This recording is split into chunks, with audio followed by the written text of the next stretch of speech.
नमस्कार दोस्तों, वंदे मातरम, जय हिंद। दोस्तों, हम प्राचीन भारत के और मध्यकालीन भारत के राजनीतिक इतिहास का कालक्रम देख रहे हैं। तो इस क्रम में इस श्रृंखला का आज हम तीसरा भाग देखेंगे। इस श्रृंखला के पहले भाग में हमने ईसा पूर्व से लेकर 750 ईस्वी तक और 750 ईस्वी से लेकर 1000 ईस्वी तक के राजनीतिक इतिहास का कालक्रम देखा। आज के तीसरे भाग में हम 1000 ईस्वी से लेकर 1200 ईस्वी तक के भारत पर अरब और तुर्कों के आक्रमण का राजनीतिक इतिहास देखेंगे। आगे चलने से पहले मेरा आपसे निवेदन है कि यह वीडियो देखने से पहले आप इस श्रृंखला के पहले 2 भाग जरूर देखिएगा, ताकि आपको इस प्राचीन और मध्यकालीन भारत के राजनीतिक इतिहास का कालक्रम अच्छी तरह से समझ में आ जाए। उन वीडियो की लिंक नीचे डिस्क्रिप्शन में दी गई है या ऊपर आई बटन दबाकर भी आप उन वीडियो को देख सकते हैं। तो दोस्तों, जैसा कि हमने देखा कि अरब या अरेबियन पहले मुसलमान आक्रमणकारी थे जिन्होंने भारत पर आक्रमण किया था। भारत पर पहला अरब आक्रमण 712 ईस्वी में मोहम्मद बिन कासिम ने किया था और उसने सिंध पर अधिकार कर लिया था। मुगल काल में प्रसिद्ध जजिया कर इसी मोहम्मद बिन कासिम ने लगाया था सिंध वासियों पर। वैसे तो भारत और अरब के बीच प्राचीन काल से ही व्यापारिक संबंध रहे हैं। 7वीं सदी से पूर्व इनका व्यापार भारत के पश्चिमी समुद्र तटों से होता था। अरबों का 7वीं शताब्दी में अचानक से एक महत्वपूर्ण शक्ति के रूप में प्रकट होना और फिर भारत ही नहीं विश्व के अन्य देशों पर भी अधिकार कर लेना एक आश्चर्यजनक घटना थी। यद्यपि वे भारत पर अपना स्थायी प्रभाव नहीं छोड़ पाए। हालांकि अरबों ने भारतीय जनजीवन को काफी हद तक प्रभावित किया था और वो स्वयं भी प्रभावित हुए थे।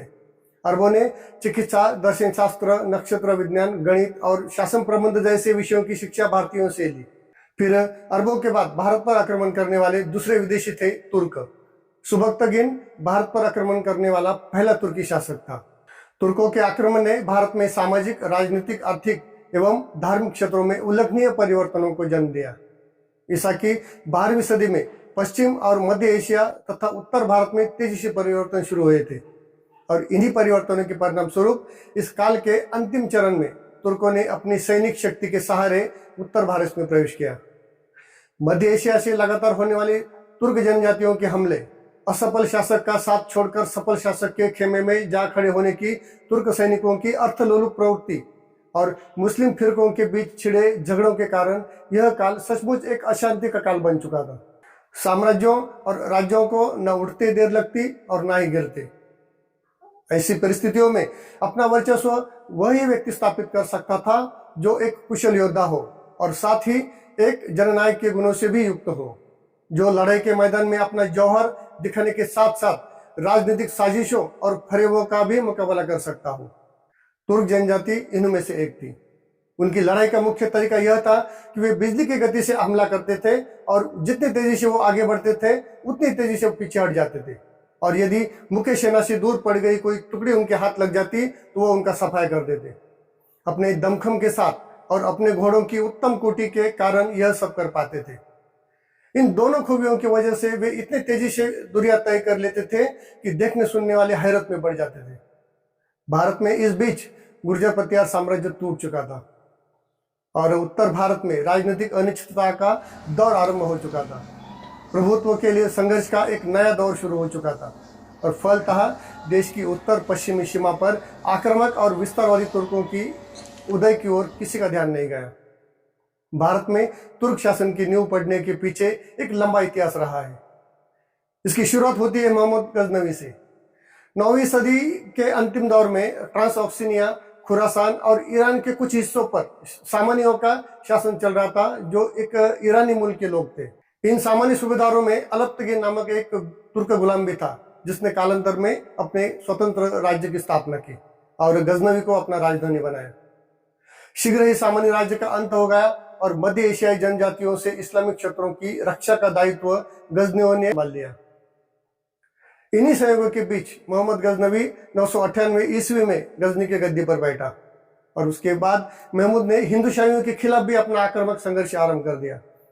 उस समय भारत के पश्चिमोत्तर क्षेत्र में राजा जयपाल का शासन चल रहा था। राजा जयपाल हिंदू शाही राजवंश के शासक थे, जिन्होंने 964 ईस्वी से 1000 ईस्वी तक का शासन किया था।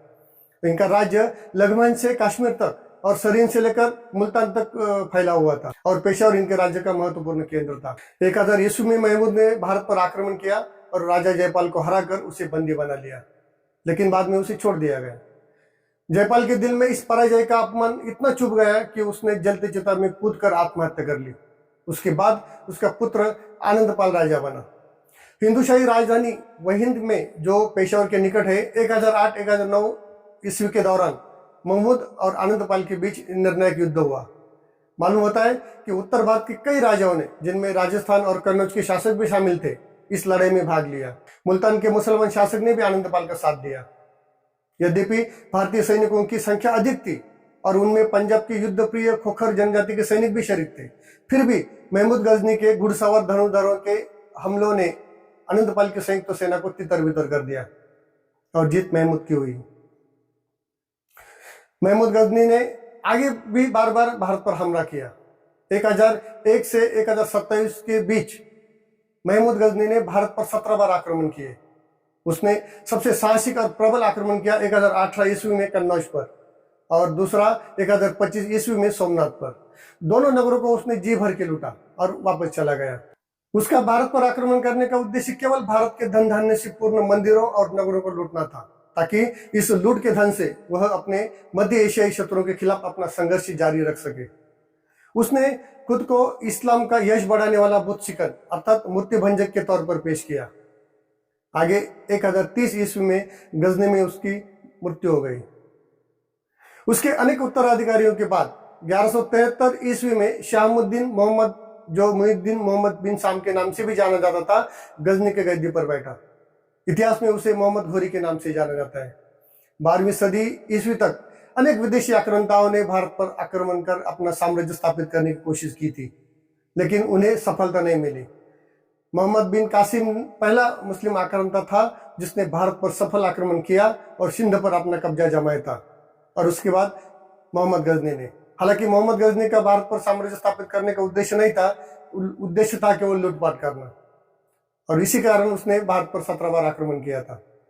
उसने कभी भारत पर साम्राज्य खड़ा करने की या स्थापन करने की कोशिश नहीं की, लेकिन 12वीं सदी में दिल्ली पर सफलतापूर्वक अपना साम्राज्य खड़ा किया था मोहम्मद घोरी ने, और इसी के साथ भारत में पहले मुस्लिम साम्राज्य की नींव पड़ी।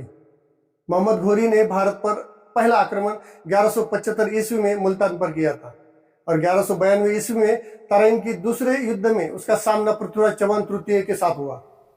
इस लड़ाई में मोहम्मद घोरी ने करीब 1,20,000 सैनिक मैदान में उतारे थे, तो पृथ्वीराज चौहान ने 3,20,000 सैनिक मैदान में उतारे थे। अंत में तुर्क सेना का श्रेष्ठ संगठन और बेहतर गतिशीलता निर्णायक साबित हुई और पृथ्वीराज चौहान तृतीय की हार हुई। उसके बाद मोहम्मद घोरी ने भारत पर आखिरी आक्रमण 1194 ईस्वी में कन्नौज पर किया था, जिसमें वहां के शासक जयचंद को उसने पराजित किया। उसके बाद 1206 ईस्वी में अपने एक गुलाम कुतुबुद्दीन ऐबक को भारत में राज्य का कारभार सौंपकर मोहम्मद गजनी वापस चला गया और रास्ते में ही उसकी मौत हो गई। इस तरह से भारत में दिल्ली पर पहली बार तुर्की वंश के रूप में मुस्लिम शासन की नींव पड़ी, जिसे हम दिल्ली सल्तनत के नाम से जानते हैं। तो दोस्तों, आज के लिए इतना ही। वीडियो को लाइक कीजिए, कमेंट कीजिए और शेयर कीजिए।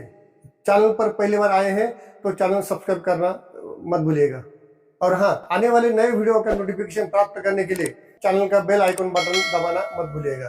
तो जल्दी ही मिलेंगे अगले वीडियो के साथ, जिसमें हम देखेंगे कि दिल्ली सल्तनत की स्थापना कैसे हुई, किस प्रकार हुई, किसने की, और दिल्ली सल्तनत पर किन किन राजवंशों ने शासन किया, और दिल्ली सल्तनत का पतन कैसे हुआ, इसके बारे में चर्चा करेंगे अगले वीडियो में। तब तक के लिए नमस्कार दोस्तों, जय हिंद।